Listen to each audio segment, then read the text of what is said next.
Thank you guys so much for rejoining us here on Law for the People. I know this is called Law for the People, but I just really wanted to bring somebody in that I've admired from afar for a very long time. Our next guest is Mr. Joey Alde, and he is making his professional debut on the 25th of this month. Before I introduce you, Joey, I'd like to introduce a couple of people that are pretty special to me, especially this gentleman in the back here, Mr. Jesse Montoya. Jesse and my dad were very good friends for a very long time. They kind of got us into boxing at a very young age. I remember being 3 or 4 years old, and my dad put me in the ring. Some of my earliest memories kind of throw me over the ropes and get me in there to fight. Kind of grew up with it, and Jesse's always been there for me like a second father, and I've always appreciated that, Jesse. And then to my furthest right is Michael Montoya, Jesse's son. Actually, believe it or not, an Olympic hopeful at 106 pounds, if you can believe that, once upon a time. Remember that? I remember you were heading to Colorado way back in the day. But just wanted to introduce them before we introduce Joey. Joey, you, sir, are looking really good in terms of coming out of just a wonderful amateur career. Why don't you tell us a little bit about your boxing career, and then we're going to talk a little bit about you personally. But tell us about what kind of got you into boxing. I was always an athlete. I was jumping from sport to sport since I can remember. Yeah. And me and my dad used to watch boxing. We used to sit at the TV, no matter how little the fight is, how big the fight was. Yeah. My dad would always be at the TV watching boxing. And I was actually a little timid of actually trying it. Yeah. But we were taking some time off of baseball, and we stumbled upon this gym in Odessa. And my dad's like, "You want to try it?" It's kind of like, I'm not too sure, Dad. I don't think I want to try boxing. I don't want to get hit in the face. Yeah, no kidding. Who like, does? My dad's like, you know what? Let's try it, and if you don't like it, you ain't got to do it. Yeah. So we went to the gym, and I sparred my second day in the gym, I remember. I beat the snot out of some little kid, and I just had so much fun. It was just a lot of fun being in the ring and competing against somebody else, and from then on, I just loved it. Yeah, yeah. Now, Joey, you were actually, as I was reading up on you, you were a #1 ranked amateur at one time and a very big Olympic hopeful. So I would imagine you've had several amateur fights. How many amateur fights have you had? I've had about 230. 230 fights? Wow, that's a lot of fights. How many of those did you win and lose? Probably around 217 wins, somewhere like that. Okay. And how far did you get? I know you were in this last Olympic trial. I don't know if you were able or up during the last Olympics. Yeah, I was the #1 ranked guy for the past 3 years, heading into Olympic trials, and I had a big target on my back, and it just didn't happen. It came up short, and I didn't let that little disappointment break me down. Yeah. And I'm gonna take the next path and start a pro career and hopefully be really successful. Yeah. I remember, Michael, you actually had an opportunity to, were telling me about Joey a few months, maybe a year or so back, talking about him wanting to hold off on his pro debut, because everybody's looking at you as a really having a wonderful pro career, but you wanted to get into the Olympics, see how far you could go, things of that nature. When did you start managing him, Mike? We signed a management contract probably 3 months ago. Finally, and then we signed a contract, the bigger contract, with the #1 promotional company in the world, Top Rank, Bob Arum. So I've actually been around Joey maybe the past year, a little over a year, and just blessed that we got to meet at the gym sparring. One thing led to another, and Joey I'm assuming heard some good things about me, and obviously I knew some good things about him, and he's someone that I targeted. But I didn't want to talk about professional contracts or careers till after the Olympic trial, because I know how important that was to him. It's important to me. It's important to anyone wanting to make the Olympic team. Yeah. So after the Olympic trials, we said, hey, let's talk some business, and we were able to sign on the dotted line, and we're happy and excited. Yeah, you've been involved in, as I had mentioned earlier, in boxing for a real long time. I know you and I guess my brother Jesse and Arthur, y'all kind of got started at the same time. Why don't you tell us a little bit about your history in terms of boxing and how you got kind of started? We're talking about the good old days, and you were talking about my dad and Mr. C. You know, my sentiments are the exact same for your father. He's like a second dad to me. I remember when my dad wasn't around, Mr. C was there taking us to tournaments and coaching us and feeding us and making sure we made weight. and vice versa. But I remember the first time I started boxing, we went down the street from your house on Miller, and we sparred, and I thought we were going to a gym. And we said, hey, Jesse said, yeah, this is the right place. We go to the back, and where's the boxing ring? Well, he gives me a pair of gloves, and we start fighting each other in some gravel underneath a carport. But that was and there was an old bag hanging on one of the trees. It was the Saucedo's house. Yeah. And that's where it all started. Stevie and Augie. Yeah, Stevie and place. Augie. And your brothers, incidentally, were very good fighters. I remember seeing you when you were 5, 6 years old fighting in front of thousands of people back then. It was boxing was really big, or bigger than what it is now. But yeah, it's funny. I was 3 years old. I was actually 3 years old when I started fighting, and there was only one other guy that was there. It was Bobby Fight. Bobby Fight. He was the only other kid to fight. So every time there was a tournament, everybody thought it was cute. Hey, get them in the ring. Yeah. I guess that's why we were fighting. Yeah, he never beat you. Bobby. Yeah. I was undefeated until I was like 6 or something like that. So those were the good old days, and after that, I stuck to the boxing part and thought I'd make the Olympic team. It didn't happen. Thought about going pro. That didn't happen. Just took a different path, going to school, starting a family. But the Lord has blessed me to where now I'm involved in professional boxing. I work part-time for Top Rank. Yeah. I'm able to manage, promote, train, and make a living doing boxing, what I love the best. So. Yeah. And you guys have a boxing gym. We have we actually have 2 gyms next to each other. One's for the pros strictly, and the other one's for the amateurs. We've got quite a few good amateur boxers. We've got my father coaches and trains a lot of the kids there. A lot of the kids that are, at risk, inner city kids that maybe don't want to play football or basketball or team sports, so they love boxing. But and Joey, you guys have kind of hooked up. You're turning pro. You got your first fight on the 25th. You excited about it? You've had over almost close to 300 amateur fights, but this will be your first time, kind of getting paid for it, I guess, in terms of boxing. How you feeling about it? You ready for it? What's going on in your mind right now? I'm actually really excited. Yeah. I've always wanted to actually pursue professional boxing in later career. I wanted to make the Olympic team first. That obviously didn't happen, but like I said, I'm not going to let it bring me down. But I'm really excited for my professional debut, and have a lot of support behind me, a lot of people that are not my family, I consider family. My family that supports me back home are going to come out and support me, and I'm just excited to be able to perform in front of everybody, and I'm going to give everybody a good show. That's really great, man. You mentioned growing up in Odessa, Texas. I'm not sure what Odessa's like in terms of a hotbed for boxing. Do they have a lot of boxing out there in Odessa? It actually used to be a little popular back then, like maybe 2009, 2008 is when it started kind of dying out a little bit. It's not too big at all no more, man. That's why I'm always here in Dallas or Las Vegas getting sparring, Los Angeles getting sparring, because there's really not a lot of competition and a lot of people that around my age that still in boxing. Usually everybody kind of just takes a different route, and it's kind of sad to see, but I hope me being able to show people that you can get places and you can fulfill your dreams and work hard to get there, maybe it will open up a different route in Odessa and hopefully get boxing a little bigger. Okay, we're gonna take a break in a few minutes, and then we're gonna bring your dad in here. We're gonna talk to him a little bit about how he kind of got you going and started. But before we do that, we're gonna let Michael and Jesse go in a few minutes. But I wanted to kind of get a sense from you, Michael. I know you're kind of representing Joey, and of course you're gonna say the things that you'd want to say. But I know you're really high on Joey in terms of his professional progression. What are you thinking? He's got the height. He's got the what that is kind of setting him apart. Well, he's definitely got the height. Yeah. He reminds you of the Hitman Hearns. Yeah, Tommy Hearns. I was gonna say he was about 6'2", 6'3". Yeah. And he's pretty much welterweight, light middleweight, junior middle. He's got the amateur background. If you look at a lot of the pro champions now, you'll hear a commentator say that world champion has had a heck of an amateur pedigree. Yeah. Joey's got that. He's fought around the world, 16 different countries, fought for the United States. He's got the looks.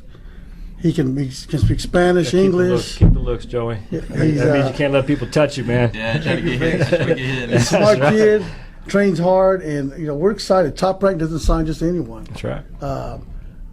incidentally, we're going to be having another trainer. His father's his full-time trainer, but the other trainer we'll be training with is one of the best in the world, if not the best, Freddie Roach. Oh, really? And Freddie Roach is not take on just anyone. That's right. So we're blessed to have one of the best trainer, the best promoter, the best cut man, which is Miguel Diaz, and of course, soon to be the best management team. So when is Freddie Roach going to be helping out or starting? Probably we'll go there sometime in July to start training. But it's his fights as he goes from a 4 to a 6 round. Yeah.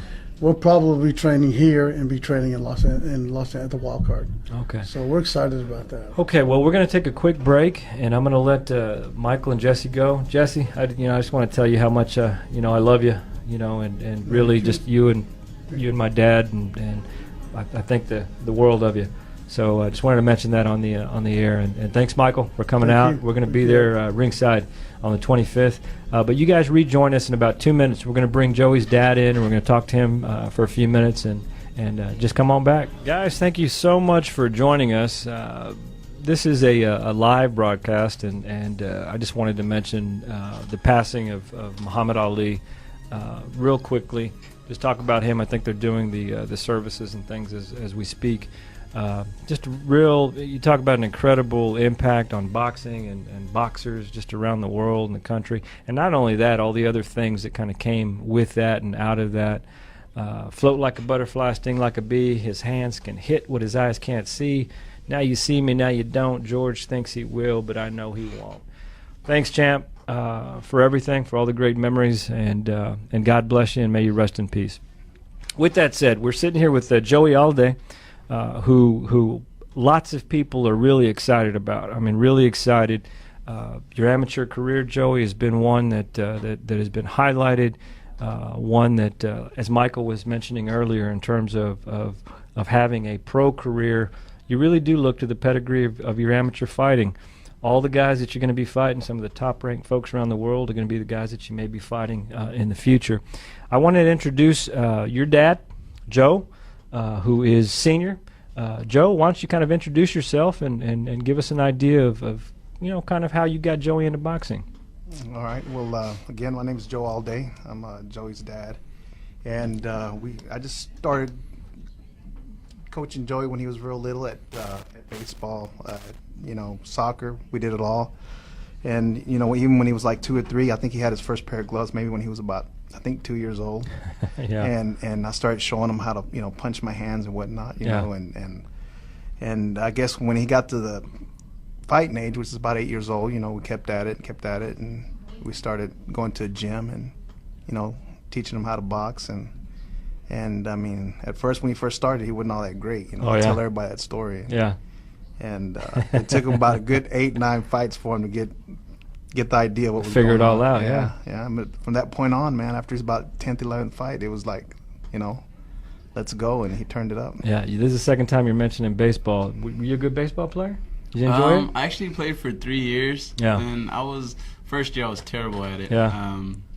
Got some one-on-one coaching and some real strict coaches. My dad was a coach as well. And we practiced all summer on the off season and everything. And I came back my second year, and I got to go to All-Stars, and I got to go to state. And I think we ended up getting like 5th at state. Is that right? Yeah. I mean, when did you stop playing? When did you stop playing baseball? I think it was 2000. I want to say 2009. Yeah, somewhere like that. So you were still maybe young teen? Yeah, something like that. I I think I was like 11. You can kind of tell that. You talk about baseball players, they're the ones who make all the money and have the longest career, so that might be something you might want to contemplate maybe even after boxing. But with that said, Joe, you have brothers and sisters? I have 3 sisters. 3 sisters? Okay, I was going to say, well, are they boxing? Because, they bikes too. They've all these tried days? it. They've all tried it. And Didn't take. the day at the gym is too much for them. Oh, yeah. They want to go home and see what kind of nail polish or lipsticks they need, so they can go to the store and buy them. And so boxing isn't for them. So yeah, it's not their thing. They're just typical girls. Yeah. Okay. Well, we talked a little bit about you being from Odessa, kind of growing up, and you mentioned that there isn't too much in terms of boxing around that area. But Joe, you kind of got him involved. And what was the gym? Were you driving by? Was it you mentioned, I think, to me earlier that you were a boxer at one time. I mean, is that kind of what got you going with Joey? Yeah, well, yeah, no, I guess, yeah, because I mean, I would even when my wife, Letty, when she was when she was pregnant, I'd tell everybody, oh, when he's born, he's gonna box. I said, oh, he's gonna box. Well, he's gonna be a boxer, and everybody be like, okay, yeah, whatever. So you know how it is. You got your first boy coming, and I was excited, and that's what I wanted to show him, and yeah, I mean, when we moved from Lufkin, Texas, to Odessa back in 2004, we came across this gym there in Odessa, and I started taking him to that gym, and he was doing it full time after about a good 3-4 months. You mentioned to us earlier that your dad was a boxer, or wasn't a boxer. He got you involved. He got me involved. Yeah, he did. He would when I was as far as I can remember, when I was about 3 or 4 years old, same thing. He would show me combinations of punches, hands, and little by little. And when I turned 8 years old, same thing. He took me to a gym, and I started boxing. You know, and I had about a good 100 amateur fights. I wasn't as good as Joey because, I mean, it's just. I didn't have nobody bagging me up like that. If my dad would have been there coaching me, it would have been a different story. But it's easier. It's harder, I guess, when you don't have somebody there that's kind of pushing you. You know what I mean? So, and me with Joey, I've been pushing him from day one when he started in the gym. And I kind of had an idea of what it took, and what to work and what to do, and it helped a little bit. I tell you what, I've got 3 daughters. And then we finally had a son. He's 8 years old. My oldest daughter's 26, and when she was born, you talk about slipping and punching. I taught her how to 1, 2, 3 slip and then come with the right hook. So I know exactly what you mean. I'd show people, hey, watch him do the combination. Roll. Yeah, same thing. I remember my dad we'd be around our baseball coaches, soccer coaches, soccer team. My dad would be like, look, let me show you what I've been teaching them. Yeah, I tell you what, man, you talk about a source of pride when they can do that. Like, oh, you kidding me? They can do that. I wouldn't want her to box, but it's good to show people that. And quite honestly, now that my son is 8, he wants to get into boxing. He's a lefty, and I'm like, let's get in there, man. But we'll see. My wife's giving me a hard time with it. We'll see what we'll see what happens. Okay, Joe. Joey is about to. He's had just a sterling, amateur career. He's about to embark on a profession that a lot of people are looking at him like, hey, he can really go someplace and do some things. What are you thinking? You think he's got the makings of a champ? Yeah, he does. Not just because he's my son, I'm gonna say that, but I mean, he's fought all over the world. I mean, he was on U.S. national team, for 3 years in a row as well. And he went, he competed at the World Championships in 2013 in almighty Kazakhstan, and he's got a lot of experience. He has over 200 and some, amateur fights. And I've seen him spar from Earl Spence to some of the Charles Hatleys, you name it. He sparred a lot of good Salcedo from Oklahoma. These guys are in the top 10, and he's done very well with them, So he, stepping up to the professional, having his professional fight coming up, I know, I mean, he's going to be, it's going to be a good thing for him, and like I said, he's got a lot of experience. So as far as he not being qualified for it, he's more, I think, more than qualified. Yeah, and Joey. Some people think there's a big difference. Some people think there's a slight difference between the amateurs and the pros. The point system's a little bit different as an amateur. What are you kind of looking at? What are you kind of working on that's going to kind of get you to where you're going to be a good pro as opposed to a wonderful amateur?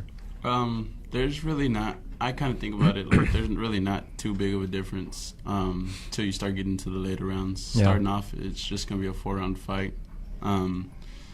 In the amateurs, I got to fight in the WSB one time. Got to go 5 rounds, and we used little gloves and everything like in the pros. And I feel like it's a mental thing. I feel like if you go in there thinking, oh, now it's professional and it's not amateur, I feel like that's when people get hurt, or that's when people. I just don't see you should look at it like that. And coming out the amateurs, the way the amateurs is now, it's a 10-9 scorecard now, like professional. Ring dominance and everything, just like professional. No headgear.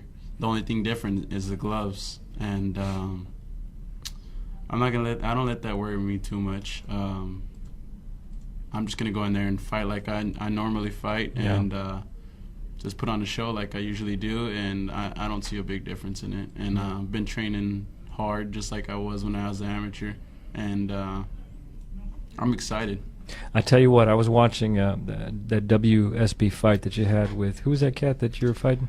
Alberto Palmera. He was from Argentina. Argentinian. He was the Argentinian national champion. And in the first round, I saw you hit him with a gut punch. Then I thought the dude wasn't gonna, come back from it. Yeah. And I was like, hit him, in the second round. Hit him again. Take him out. He spit his mouthpiece out and everything, and the ref didn't even call it a knockdown. I was like, oh, man. And he gave him some time. The dude wanted to quit, man. I was like, hey, this is his coach was taking his time, putting his mouthpiece back in. It was... So a lot of the, and from what I've seen, a lot of the Mexican fighters, going to the body, going to the body, going to the body. Is that kind of your thing, or is that, are you just, what is your thing? What is your kind of... I kind of just work on, since I'm the longer fighter, I'm always usually the taller fighter, I'm always working on the outside, waiting for opening shots and counters, and I mean, but I can, if I need to, go in there, mix it up, and I love throwing body shots, because I know I've heard a lot of people with body shots, and I have a good left hook to the body, and I use it more than a lot of my other shots. So. Yeah, and maybe not so much in the 4-round fights, but later on when you start doing the longer fights, it's really pay off. Yeah. The body shots always are to break down your opponent. You know, they're breaking them down little by little, and soon enough you might hit them with that one that they just can't come back from. Yeah. And Dad, what do you think? You're his manager. What do you think is kind of his thing? What is Joey got on the competition most of the time? Man, he's got an awesome jab, man. His jab is everything. I mean, he's won fights with his jab alone. I'll tell people that. He's got a real good jab, and it's we've worked real hard for him to have a jab like that. But he's got a good jab. He's good from the outside. He can pick people apart from the outside. He's really good at that.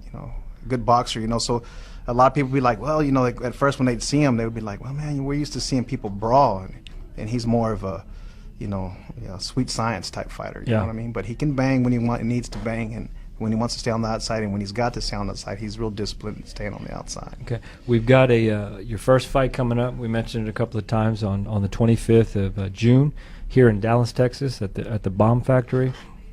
I've been to a couple of fights at the Bomb Factory. Very good venue for boxing. Who's he fighting, and what is that going to look like? What are you thinking? The guy I'm fighting is Justin Henderson. He's from Houston, Texas. I think he's about 5'8". Okay. And that's pretty much all I know about him. Record? Any idea what his record is? I think he has 2 fights. It's 2 fights? I'm not sure. Okay. I'm not sure. I know one of them's a loss. I don't know about the other one. Okay, so it doesn't really matter who the opponent is. You're just going to take care of him, regardless of who he is. I'm also great at adapting to my fighters. I know how to. Like my dad was saying, I've traveled all over the world, and I've seen the craziest styles you can think of, and I don't feel like he can throw anything at me that I've never seen. Yeah, the WSB fight, that guy was he was kind of coming at you, and the way you were working him was really impressive. Yeah, he was tough, man. He's coming at me like a bull, but I learned how to. In my time on the U.S. team and traveling everywhere, I learned the way to fight people on the outside and break people down, and I did that pretty easily. That fight. Yeah, you mentioned Dad a little earlier about some of the sparring that he's done with some of the prime fighters. You mentioned Spence and Hatley. When did you have an opportunity to do that? How long ago was that? I haven't sparred Spence in about maybe like good 6-7 months. I sparred Charles Hatley about a month ago. Okay. I even got a couple rounds in with Sean Porter in Las Vegas about 3 weeks ago. And you talk about some of the top, for people kind of casually listening in, those are the top 3 fighters, the guys that are really going to be there and replacing some folks, top of their game, some really good folks. And sparring, I don't think people always realize that you really go at it. I mean, you don't really hold back. You might be wearing a headgear, but you go at it, you can kind of get a measure of someone. So how'd it go? Were you, especially with Hatley, I'd like to know how you kind of measured up with Hatley. It was good. I mean, we both got great work.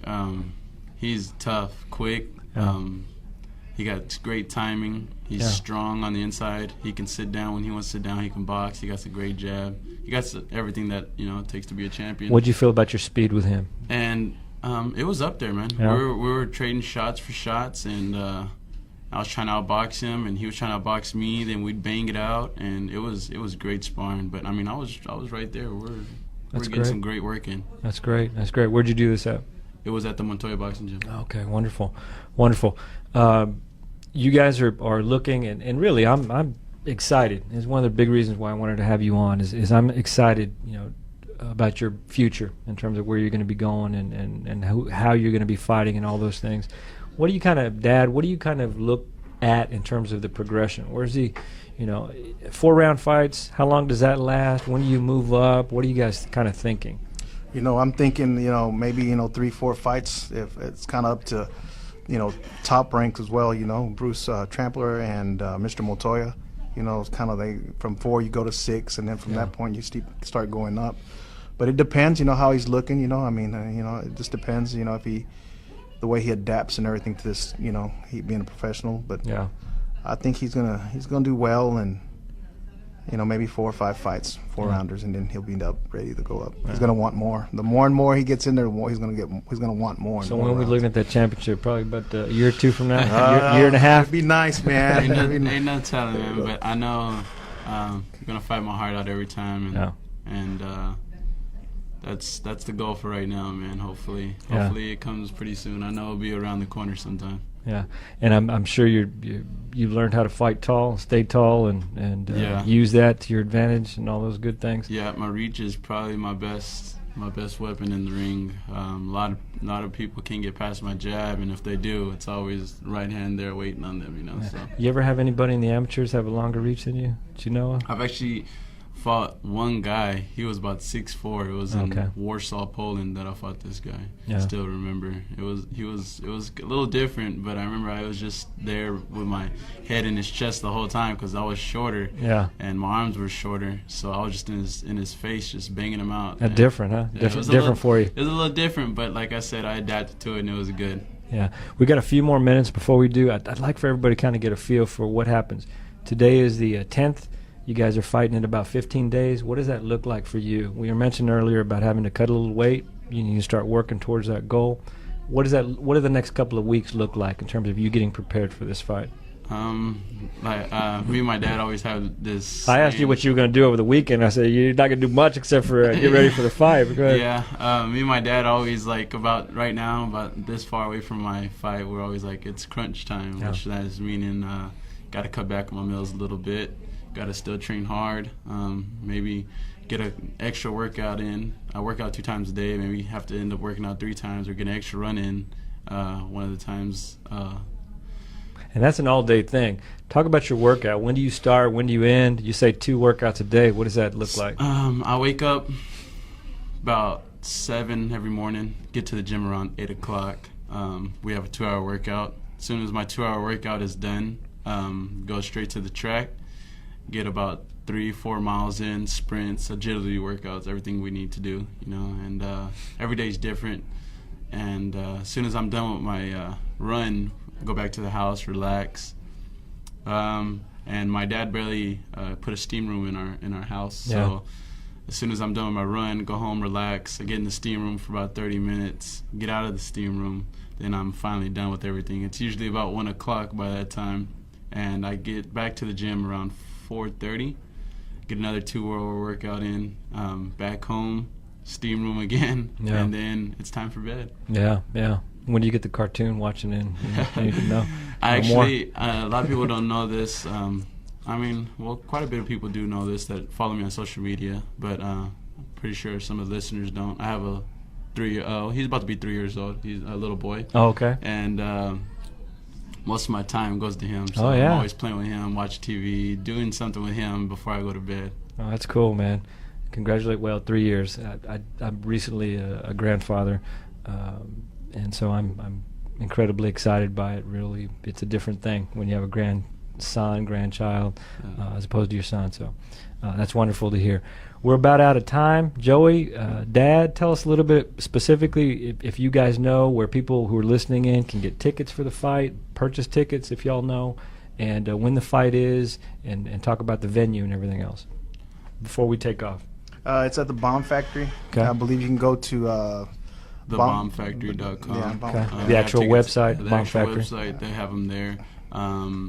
They are selling quick. Yeah. I'm not sure how much they have left. You can. Now, who's the headliner? Who's fighting main event? Alvarado and Mike Alvarado. Oh, wow. And Mike Alvarado. Torres, I think, is the other guy. Yeah. But you can also get tickets at the Montoya Boxing Gym. There's quite a bit of places you can get them at. I think if you follow me on social media, it's going to be at Joey All Day on everything, Twitter, Instagram, Facebook. There's more info on there. And I tell you what, I was looking at the tickets the other day, and they're going. So all the stuff up close is it's getting harder and harder to find. So I would encourage everybody listening who wants to come see Joey's first professional fight, and believe me, I think it's going to be a long career that's going to be wrought with lots of wins and hopefully a championship in the near future. And hopefully we can say that Dallas is your spot, not Odessa as your hometown. We'll start making that happen for you. Yeah, Dallas is my second home. There you go, man. There you go. All right, Joey, it was a real pleasure, man. Nothing but the best for you in the future. Thank you. Pops. Thank you so much for coming on. Thank you. And thank you guys so much for joining us today. My special thanks to our first guest, Mr. Dustin Marshall, and of course Mr. Joey Alday, who's making his professional debut on the 25th at the Bomb Factory. Get those tickets and check out that fight. It's going to be a long and productive career for Mr. Joey Alday. Please join us next Friday, 1 to 3, every Friday, 1 to 3, on Law for the People. You guys have a wonderful weekend, and be blessed. Thank you very much.